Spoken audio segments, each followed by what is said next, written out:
ஒண்ணு கூட கிடையாது. ஏன்னா உதாரணத்துக்கு ஒரு விஷயம் சொல்றேன்.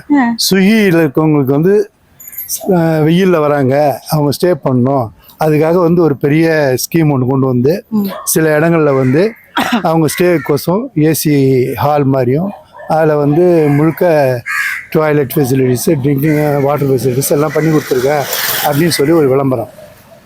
நீங்கள் அந்த வச்சிருக்க இடத்துலேருந்து ஒரு 10 மீட்டர் தள்ளி போனீங்கன்னா இந்த மாதிரி குண்டும் குழியுமான ஒரு ரோடு. நீ எதுக்காக செலவு பண்ணணுமோ அந்த விஷயத்துக்காக செலவு பண்ணுறதே கிடையாது. இவங்களுக்கு தேவையானது எல்லாமே விளம்பரம் தான். அதுக்கு என்ன செலவு பண்ணணுமோ அதை வந்து செலவு பண்ணிட்டு தான் இருக்காங்க. இதுதான் இங்கே நடக்குது.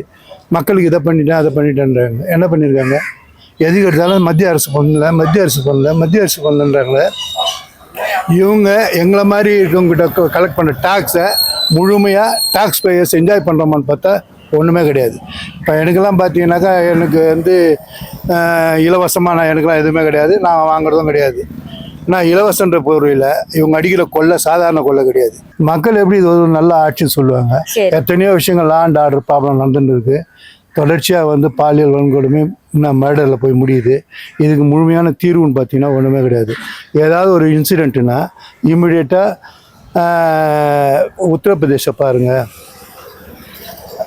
நார்த் ஈஸ்டில் இந்த மிசோரம் பாருங்கள், ஷர்மிளா, இந்த மாதிரியே சொல்லிட்டு இருந்தாக்கா ஏங்க உத்தரப்பிரதேசத்தில் இருக்கிறவங்க வந்து உனக்கு ஓட்டு போடல, தமிழ்நாட்டில் இருக்கிறவங்க தான் உனக்கு ஓட்டு போட்டிருக்காங்க. நல்ல ஆட்சி தருவோம்னு சொன்னீங்க. நாங்கள் வந்தாக்கா 500 ஸ்கீம் இருக்குது, அந்த 500 ஸ்கீமும் முழுமையாக நாங்கள் செய்வோம்னு சொன்னீங்க. எத்தனை ஸ்கீம் பண்ணியிருக்கிறீங்க? சும்மா வந்து பொய்யான விளம்பரம். எதுக்கு எடுத்தாலும் எங்கே பார்த்தாலும் அவங்க அப்பாவோட பேரை, கருணாநிதியோட பேரை எல்லா இடத்துலையும் விளம்பரம் போட வைக்கிறீங்க. நான் கருணாநிதினா அந்த தமிழ்நாட்டுக்கு எவ்வளோ பெரிய சாதனையாக பண்ணி கொடுத்துட்டாரு.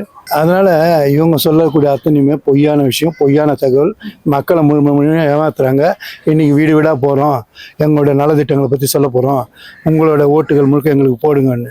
திரும்ப ஓட்டு போட்டால் யாருக்கோசம் ஓட்டு போடுறோம்? அதை மக்கள் சிந்திக்கணும். நாம் போடுற ஓட்டு யாருக்கான ஓட்டு அப்படின்றத அவங்களுக்கு தெரிஞ்சுக்கணும். அதை தெரியவே விட மாட்டாங்க.